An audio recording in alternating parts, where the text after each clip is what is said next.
દારૂ ભરેલો હતો. એમાં કોઈ બાળકો અજાણ હતા. મેં પહેલી વાર એ લોકોને જોયા. પછી એ લોકોને મેં રોકવાની કોશિશ કરી કે હા તમે અમારા ભાડામાં આવી આ વસ્તુ શું છે. તો મારા પર હુમલો કરવા ગયા.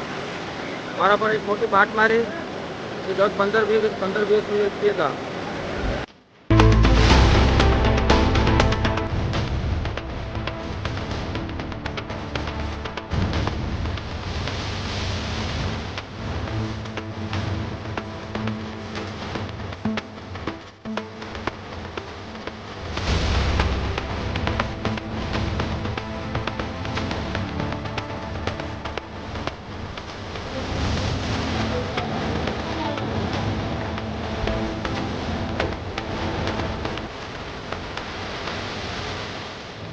એ મારા પર હુમલો કર્યો.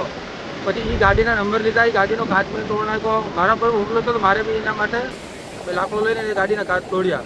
એમાં મારા ઉપર ગાડી ચડાવી દેતા હતા અને છૂટો છૂટાથી ગાડી ભરીને ભાગી ગયા. એક દારૂને લઈને ભાગી ગયા. એક ગાડી. કઈ ગાડી હતી? ગાડી બુલેરો હતી. પછી તમે શું કર્યું? પછી મેં તાત્કાલિક મારી સાહેબને ફોન કર્યો અને તાત્કાલિક પોલીસને બોલાવીને જાણ કરી. આ બોટ અહીંયાની જ છે? માંગરો બારાની જ બોટ છે. કોની છે ખ્યાલ છે? ઈસા સુલેમાન. તમારું નામ શું છે? મારો અશરફ અબ્દુલ્લા.